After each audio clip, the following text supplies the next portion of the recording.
Agora a gente vai falar um pouquinho sobre o grafite feminino. A gente não tem como falar do grafite feminino sem falar da Lady Pink. A Lady Pink é uma artista e nasceu no Equador e ela foi criada em Nova York, no Queens, que é o berço do grafite, né? Então ela foi uma das mulheres que participou desse início do grafite em Nova York e no final dos anos 70. Ela foi a primeira mulher que criou uma crew só de mulheres grafiteiras, só de artistas de rua feminino.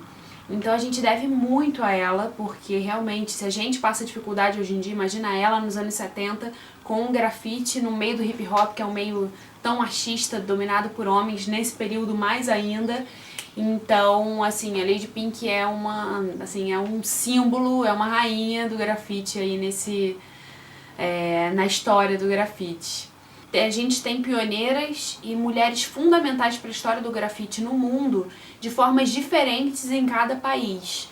Claro, em períodos diferentes, até porque o grafite também entrou em períodos diferentes em cada país, mas eu vou deixar todas escritas, todas são igualmente importantes. No Brasil, uma das mulheres que participou desse início do grafite nos anos 80 e que, claro, a gente tem muitas que a gente não conhece, que infelizmente não se tornaram populares, mas uma delas que foi pra galeria, que foi considerada artista e que tá aí até hoje com um nome muito valorizado, é a Nina Pandolfo, né?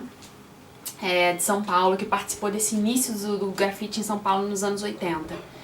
No Rio de Janeiro, a gente tem a TPM Crew, que foi a primeira crew de mulheres no Rio de Janeiro e que elas são muito importantes para a história do grafite aqui no Rio.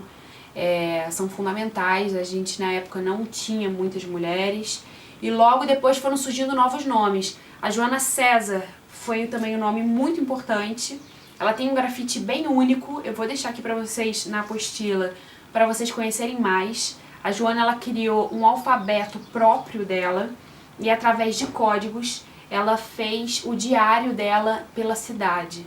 Então, a arte dela, por muitos é considerado pichação, e por outros é considerado grafite. É uma arte linda, são os códigos lindos, e ela, cara, tem uma importância gigante para a história do grafite. Também teve a Petit Boupé, que também fazia umas mulheres arredondadas, que tem uma personalidade super bonita.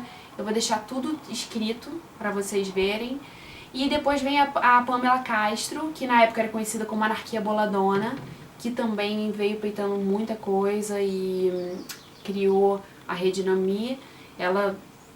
Foi com ela que eu comecei a pintar em 2006, 2007. Então vou deixar o nome de todas as meninas para vocês explorarem, verem a diferença de estilo, escolherem suas favoritas, porque a arte tem disso mesmo. E espero que elas inspirem vocês a criar, começar a formular o estilo próprio de vocês.